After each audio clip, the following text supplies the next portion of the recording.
Assalamualaikum warahmatullahi wabarakatuh. Kawan-kawan berataan, kawan-kawan berataan, apa kabar pian? Mudah-mudahan sehat selalu ya. Ulun Kahfi. Hari ini kita akan ngobrol banyak tentang apa itu Banjar kembali bersinar. Atau tema kita hari ini adalah Banjarku kembalilah bersinar. Teman-teman, saya tidak sendiri hari ini. Hari ini saya ditemani oleh orang-orang hebat, orang-orang inspiratif di Kabupaten Banjar. Saya akan sapa mereka berdua. Pertama kita akan sapa dulu Bang Andin Sofiano. Assalamualaikum Bang Andin.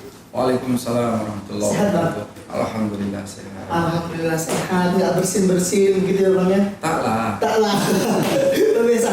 Guru Oton. Assalamualaikum Guru Oton. Waalaikumsalam. Sehat juga Guru Oton. Alhamdulillah. Alhamdulillah. Padat kegiatan masih Guru Oton? Ya, lumayan. Lumayan ya Guru Oton ya. Alhamdulillah. Kawan-kawan harus tetap jaga kesehatan karena memang ini lagi wabah ya Guru ya. Ya Pak Andin ya. Jadi memang harus tetap jaga kesehatan. Tapi hari ini tidak menyurutkan semangat kita untuk kita ngobrol lebih banyak. Yang banyak nih sudah berseliweran di media-media ataupun juga di jalan-jalan nih. Banjar kembali bersinar. Apa sih itu sebenarnya kembali bersinar? Nih ada anekdot nih menarik nih Pak Andin. Banjar kembali bersinar. Mungkin ini pajak kah? Sudah aja Banjar nih. Nah, ini akan kita bahas ya. Menurut teman-teman itu sebenarnya Banjar ini itu bukan tentang cahaya sebenarnya, tapi adalah tentang banyak hal. Banyak hal itu bisa tentang sosial, politik, ekonomi dan sebagainya. Nah kalau menurut Bang Andin sendiri nih, 15 tahun lalu deh saya mau tanya dulu waktu kecil, Banjar ini gimana sih waktu Bang Andin kecil? Terima kasih ya Bang Kafi. Assalamualaikum warahmatullahi wabarakatuh. Kawal Banjar bersinar, kawal Andin, dan semua masyarakat Kabupaten Banjar ya. Wabil khusus ini kebetulan ada guru kita yang sudah hadir alhamdulillah pada sesi Untakso hari ini. Mudah-mudahan pagi ini kita semua dalam keadaan sehat ya semua ya. Alhamdulillah sehat. Alhamdulillah. Mudah-mudahan masyarakat Banjar sehat walafiat dan terhindar dari virus corona. Betul. Ya, COVID-19 dan juga terhindar dari semua penyakit ya Guru ya. Mudah-mudahan dengan berkat daripada guru-guru kita yang ada di Martapura semuanya akan bisa lebih sehat. Begini Bang Kafi, saya kebetulan itu pernah berdiskusi gitu ya, dengan para tokoh, dengan para ahli di beberapa universitas ya, khususnya menyangkut mengenai Kabupaten Banjar gitu ya. Jadi memang di Kabupaten Banjar ada yang unik gitu ya. Dan tadi kan ada dipertanyakan soal 15 tahun. 15 tahun deh. Kita mau tahu dulu nih, kayak gimana sih? 15 tahun ke belakang kan ya? Ya. 15 tahun ke belakang. Memang 15 tahun ke belakang kita tahu dan mudah-mudahan nanti dibetulin sama guru. Kita tahu bahwa Kabupaten Banjar ini memiliki salah satu sosok tokoh ya. Tokoh yang fenomenal, tokoh yang inspiratif, seorang ulama yang luar biasa alimnya, luar biasa pengaruhnya, dan tidak hanya di lokalistik Kalsel dan Kalimantan, tapi juga Indonesia. Adapun mengenai kehidupan sosial masyarakat di Kabupaten Banjar, memang inilah yang menjadi salah satu tolak ukur kita bahwa kami bersama-sama dengan guru ini membuat satu tagline gitu ya, tagline dalam rangka pencalonan Bupati Banjar dan Wakil Bupati Banjar itu, yaitu dengan sebutan atau tagline Banjar kembali bersinar. Banjar kembali bersinar. Banjar kembali bersinar. Tapi bukan berarti hari ini redup Bang. Bukan berarti redup ya. Bukan seperti itu. Kita tidak boleh menyebutkan hari ini redup lalu besok kita bersinar, tidak. Hari ini sudah baik kok. Hari ini sudah kita anggap cukup lumayan bagus kepemimpinannya. Namun ada beberapa hal yang patut kita koreksi dan kita perbaiki ke depan. Karena kita menganggap Banjar ini mau kita kembalikan lagi kepada kitahnya gitu ya. Kepada asalnya dulu yang besar, dikenal orang sebagai Serambi Mekah, ada di tempat kita ini Pondok Darussalam. pondok yang melahirkan para ulama-ulama besar. Dan bukan di Kalsel saja, tapi di seluruh Santoro, Kalimantan dan Indonesia. Betul. Jadi ulama-ulama tersebar banyak sekali. Nanti lebih tepat gurulah menyampaikan siapa saja nanti pimpinan-pimpinan pondok yang membesarkan Darussalam sehingga sampai sekarang. Namun sekali lagi dengan segala hormat, setelah 15 tahun ya, setelah 15 tahun inilah sebuah hal yang tadi saya sebutkan, diskusi saya dengan para ahli, dengan kawan-kawan, unik memang Kabupaten Banjar ini ada satu benang merah yang patut kita lihat, khususnya di sini. Saya kebetulan persis pada periode ketiga di DPRD Kabupaten Banjar itu, tepatnya di tahun 2018, ada penyampaian laporan pertanggungjawaban kepala daerah di KPJ. Itu indeks IPM kita ya, dari 13 kabupaten kota itu nomor 4. Nomor 4 ya. Nomor 4 ya. Jadi nomor 4 itu kan dari 13 udah lumayan bagus ya. Harapannya seperti itu. Harapan besarnya. Nomor 4 dari atas atau ya betul, yang keempat begitu. Sebenarnya saya mau melanjutin, tapi karena sudah ada wacana yang senyum-senyum dari kawal kahfi ini, maka saya harus jujur menyampaikan nomor 4 itu adalah nomor 4 dari nomor 13 gitu ya. Okay. Jadi boleh tepatnya kita sebutkan itu nomor 10. Nomor 10 ya. Karena juga saya juga sempat baca gitu dari koranbanjar.net.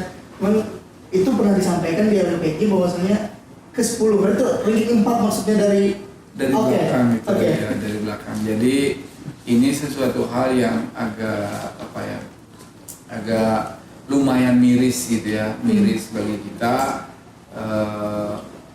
bahwa Kabupaten Banjar yang notabene kita tahu ya Guru ya, salah satu daerah tertua, nomor 2 terbesar wilayah di Kalimantan Selatan, nomor 2 terbanyak penduduknya di Kalimantan Selatan. Ya kalau misalnya kita pada ranking nomor 2 terus, kira-kira enaknya tuh IPM-nya nomor 2 lah kira-kira, nomor 2 dari nomor 1 gitu ya, kalau tidak bisa nomor 1. Tapi tidak mustahil Bang Kavi ke depan dengan kita berdua, Ulun dan Guru, yang kita tahu persis bahwa kita melihat tidak hanya pada persoalan bagaimana memperbaiki IPM saja, tapi bagaimana memperbaiki pertumbuhan ekonomi, bagaimana memperbaiki indeks pendidikan kita, bagaimana memperbaiki pertumbuhan PDRB kita, pendapatan PDRB kita, bagaimana kita bisa menjamin bahwa pendidikan kita itu number 1, ya. Bagaimana kita bisa memastikan bahwa pendidikan kita itu sudah punya skalanya atau staratannya sudah nasional, jadi bukan kelas lokalistik lagi gitu ya. Dan yang lebih penting yang tadi saya sampaikan soal bagaimana pertumbuhan ekonomi ke depan, kita tahu persis pada saat saya juga di periode kedua ya, indeks daripada pertumbuhan ekonomi kita Guru pada saat itu 2010 ke 2015 itu pada saat itu terakhir kalau saya tidak salah kemarin itu di kisaran 5,6%. 5,6%. Ya, 5,6%. Nah, di setelah 2016, 16, 17 sampai dengan 18, sampai terakhir saya kebetulan mengakhiri jabatan periode ketiga, itu pertumbuhan ekonomi kita hampir boleh kita katakan di bawah nasional. Oke. Nasional. Jadi ini kalau misalnya kita berbicara tentang IPM, tentang pendidikan, ekonomi dan sebagainya, ada penurunan kalau menurut data yang Abang sebutkan tadi ya. Dan penurunan itu real. Tidak kita sebutkan hanya dalam bentuk statement dan wacana yang ngawur ngidul, tidak. Tapi Abang rasakan sendiri ya? Saya sendiri kan kebetulan DPRD Banjar periode ketiga itu melihat terjadi pertumbuhan ekonomi sangat turun drastis gitu ya. Dari pertama sejak 2004 saya dilantik pernah kita 6,3%, nasional juga pernah 6,3%. Hari ini sejak 2016, 17, 18 pertumbuhan kita itu tidak lebih dari kisaran 5,1, 5,0 sampai dengan 4,9. Ini pertumbuhan yang sangat miris. kita menangkap nih ada kemirisan, ada kesedihan lah di hati Bang Andi ini. Saya ikut terenyuh gitu Bang, karena saya mau ini kita orang kedua sebenarnya, terbesar kedua, tapi kok begini. Nah sekarang kembali ke bersinar tadi Bang. Kalau menurut Bang Andi masih bisa nggak sih sebenarnya dibikin bersinar? Jangan-jangan ini cuma tagline aja Bang. Enggak. Jadi apa benang merahnya nih? Ya gini, kita sama guru enggak tagline biasa lah. Oke, bukan kaleng-kaleng. Enggak lah, ini bukan kaleng-kaleng. Bukan kaleng-kaleng. Kita Bang Kavi tahu siapa guru atau? Betul. Nanti beliau lah. Tapi nggak enak kalau beliau sendiri jelasin. Saya jelasin. Iya, jelaskan. Beliau adalah salah satu guru daripada Darussalam. Beliau adalah pimpinan pondok pesantren, dan perlu Bang Kavi tahu juga, beliau tidak hanya latar belakang buka kitab kuning, tidak. Beliau sudah menginjak namanya Singapura, Malaysia, dan beberapa negara yang punya latar belakang ekonomi bagus dan pendidikan bagus, dan beliau juga mantan salah satu pengusaha berlian lagi. Jadi ini kalau kita sapa lagi nih ya, kawal-kawal kita semuanya yang nonton pada saat sekarang ini nih dua inten yang bersinar sebenarnya di Kabupaten Banjar, bersatu jadi sinar yang harusnya muncul gitu. Tapi ini masih, saya mau gali terus nih Bang Andin. Bang Andin sebenarnya nggak mungkin nih cuma tentang IPM gitu kan. Pasti sebenarnya seorang calon pemimpin itu punya nih, ada ke depan yang mau saya harus tumbuhkan nih. Apa sih benang merahnya betul-betul dari Banjar bersinar ini Bang? Apakah itu kepercayaan diri orang Banjar atau memang ya orang Banjar memang kurang di mana gitu? Apa menurut Bang Andin? Jadi nanti saya minta mungkin guru tambahkan ya. Jadi begini, sekali lagi, Banjar bersinar itu atau Banjar kembali bersinar itu adalah seorang manusia ya yang punya daya saing, ya, daya saing yang tinggi, berkualitas, ya, produktif, unggul, dan ini ada di samping guru ya. Ini jati diri abang-abang Jadi nih. sampai pada saat berkualitas, unggul, berdaya saing, ya kan, produktif, tapi ingat ya, tetap memiliki landasan yang akhlakul karimah ya guru ya, tetap punya fondasi yang Ahlussunnah wal Jamaah. Nah itu ada di tempat guru banget itu. Nah itu guru nanti yang akan menjelaskan bagaimana yang disebut dengan berakhlakul karimah yang memiliki fondasi atau landasan Ahlussunnah wal Jamaah. Itu guru yang paling tepat. Jadi ini Banjar Bersinar ini tidak dibuat oleh saya sendiri, tidak dibuat oleh guru sendiri, tapi kami membuat berdua dengan mengkolaborasikan bagaimana cara pemerintahan ini yang baik dalam pengertian luas, ya kan? Bagaimana pemerintahan ini kuat dan memiliki pendidikan agama yang handal, yang mana ke depan cita-cita kita adalah yang tadi disebutin 15 tahun ke belakang, dengan lahirnya Abah Gurus Kumpul, ya kan, dengan lahirnya Datuk Kelampayan, itulah yang menjadi cita-cita besar kita dengan guru gitu ya. Kalau saya mungkin melihat pada posisi, karena saya orang konvensional, orang yang memiliki pendidikan umum, maka saya akan bergerak memulainya dari pandangan-pandangan yang lebih umum, itu universal. Tapi untuk pandangan yang lebih agamis, yang lebih pada persoalan pendidikan, sosial, masyarakat, dan keagamaan di tempatnya guru. Jadi kita Kabupaten Banjar ini tidak kampungan, gitu ya. Jadi, tapi bukan berarti ya, bukan berarti kita tidak bisa maju. Modern tidak bisa ya, harus bisa. Yang paling penting adalah bagaimana ke depan bisa mensinergikan antara pendidikan umum dengan pendidikan agama. Tapi sekali lagi, karena Banjar ini adalah kota religi, kota Islami Mekah, maka notabene yang harus kita munculkan ke depan itu adalah dari sisi keagamaannya. Kira-kira seperti itu, dan nanti silakanlah guru kira-kira yang lebih paham, lebih bisa menjelaskan tentang Banjar Bersinar dalam konteks akhlakul karimah dan dalam konteks Ahlussunnah wal Jamaah kira-kira. Oke. Nih saya akan nyambung ke guru dulu ya Bang Andin ya. Guru Oton. Cut Bang. Bang Andin, tadi Guru Bang Andin sudah menjelaskan tentang Banjar Bersinar ini ada akhlakul karimah dan ahlus sunnah wal jamaahnya. Ini kalau orang awam itu bertanya-tanya, kenapa sih harus ada akhlakul karimah dan ahlus sunnah wal jamaahnya? Boleh ya guru dijelaskan seberapa penting ada akhlakul karimah dan ahlus sunnah wal jamaahnya dalam Banjar kembali bersinar ini? Baik, terima kasih Bang Kahfi. Terima kasih. Alhamdulillah ya hari ini kita disehatkan oleh Allah Subhanahu wa taala sehingga kita dapat berbincang-bincang dengan satu sama lain. Ya menarik juga pertanyaan dari Bang Kahfi, kenapa jadi ya tagline kita Banjar Bersinar ini memasukkan ya satu visi dan misi Akhlakul akhlakul karimah. karimah. Kenapa? Karena emang Kabupaten Banjar ini identik dengan keagamaan, identik dengan religi. Dan masyarakat Kabupaten Banjar ini orientasinya itu keagamaan. Nah, jadi akhlakul karimah ini merupakan suatu acuan hidup mereka. Nah, ini mesti harus kita kedepankan. Nah, kita insya Allah dengan Pak Andi semakin mungkin bagaimana membangun masyarakat ini biar mereka berakhlakul karimah. Walaupun nantinya mereka latar belakang pendidikannya pun konvensional, nah kita akan selalu kolaborasikan. Nah, ini tidak apa namanya, tidak semata-mata keduniawian. Nah, walaupun duniawi, mesti harus ya memasukkan akhlakul karimah ini kemana? Ke ini mereka, ke hati-hati mereka, ke kolbu mereka. Karena akhlakul karimah ini merupakan suatu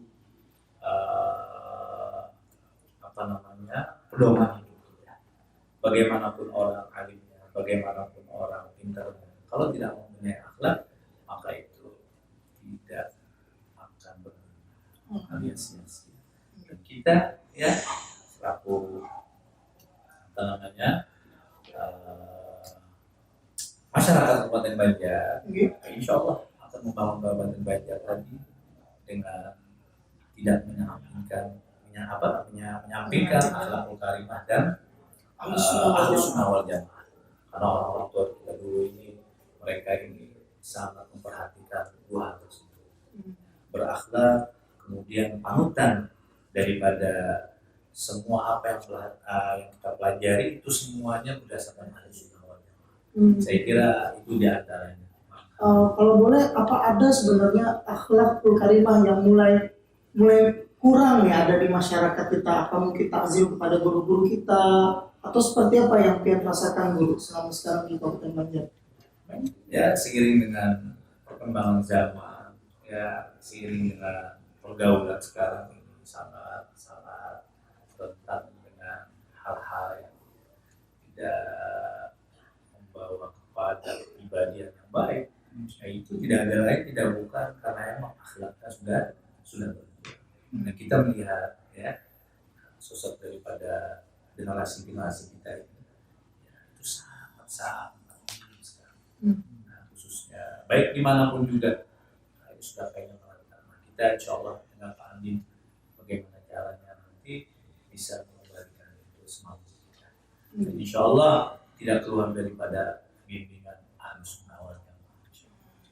Jadi ini luar biasa ya. Kalau misalnya kawan menyimak dari awal tadi, ini memang ada perpaduan yang komplit sebenarnya. Kalau dibilang dalam doa sapu jagat itu fit dunia hasanah, fil akhirati hasanah gitu ya guru ya.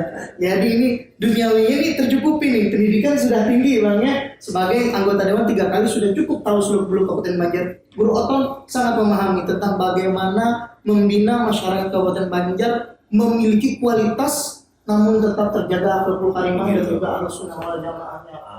Oke, kita akan banyak lagi sebenarnya bahas tentang Banjar kembali bersinar, tapi akan di episode-episode selanjutnya. Saya ingin sekarang Bang Andin mungkin ajak teman-teman kita untuk gabung yuk di sini bareng kita di Banjar kembali bersinar. Karena di Banjar bersinar teman-teman, gak cuma sekedar visi, tapi kita ingin membangun mimpi bersama. Gimana Bang Andin? Silakan. Ya, sepakat banget. Jadi pada kawal Banjar Bersinar, kawal Andin, dan masyarakat Kabupaten Banjar semua, baik yang lebih tua daripada kita ya guru ya, lebih senior daripada kita, maupun sejawat dengan seumuran kita, dan lebih khusus lagi kepada kaum milenial ya, kaum milenial yang kita tahu sekarang ini sangat banyak sekali, bahwa kaum milenial kata guru tadi ya, kita tahu persis bahwa ada pergeseran nilai ya, ada pergeseran nilai dari pondasi akhlakul karimah yang sudah mulai merosot gitu ya. Dan ini kita pengen ajak masuk ke dalam Banjar Kembali Bersinar ini semua komponen ya, kaum milenial khususnya, kaum sejawat kita, seumuran kita yang orang dewasa, dan mungkin orang-orang yang lebih tua daripada kita. Ayo bergabung bersama dengan kita di Banjar Kembali Bersinar, dan kita bersama-sama akan membuat perubahan ke arah yang lebih baik. Kita akan bisa buktikan bahwa Banjar ke depan di bawah kepemimpinan Ulun bersama dengan guru ya, dengan kolaborasi antara Ulun dengan guru, yang mana kita tahu persis bahwa guru adalah salah seorang yang di Kabupaten Banjar, seorang guru pondok Darussalam, pimpinan salah satu pondok di pesantren di Kabupaten Banjar, dan kebetulan Ulun juga sudah baru selesai menyelesaikan sekolah strata 3 S3, dan insya Allah ke depan Kabupaten Banjar bisa akan kita buktikan kembali. Tapi tidak bisa sendirian kami saja, tidak bisa. Betul sekali. Jadi kita harus bersama-sama. Jadi kami ajak semua masyarakat Kabupaten Banjar untuk bergabung bersama-sama, untuk bisa membuat pembaharuan bersama-sama, untuk bisa mewujudkan mimpi kita bersama-sama, sehingga Kabupaten Banjar kita kembali bersinar dan Banjar kita menjadi rahmatan lil alamin. Kira-kira seperti itu. Luar biasa. Ini memang betul-betul calon pemimpin ya. Kalau teman-teman mau tepuk tangan, silahkan tepuk tangan gitu ya, di rumah. Di rumah. Bukan di studio. Oke. That's epic. Itu closing yang sangat luar biasa sih. Jadi ini mimpi besar kawan-kawan, kekawalan berataan. Bukan cuma mimpinya Bang Andin, bukan cuma kehendaknya Guru Otot, tapi mimpi besar ini harus diwujudkan bersama. Ada sinar-sinar di sana, potensi-potensi yang harus kita temukan, lalu kemudian akan dipimpin oleh pemimpin-pemimpin yang punya akhlakul karimah. Sebelum kita tutup, kita punya salam nih, Guru dan Bang Andin ya. Salam Banjar Kembali Bersinar. Boleh kita bareng-bareng sama kekawalan kita ya? Boleh. Karena di sini ya kalau nggak salah. Oke, Banjar kembali bersinar. Sekali lagi dong kita bareng-bareng. Sebelum menutup dengan kita bareng-bareng salam Banjar Kembali Bersinar, Ulun membawa kawan-kawan untuk ikut bareng kita di Banjar Kembali Bersinar dengan ikuti terus dan follow IG kita di Banjar_bersinar. Kita bareng-bareng terus sebelum menutup. Assalamualaikum warahmatullahi wabarakatuh. Banjar kembali bersinar.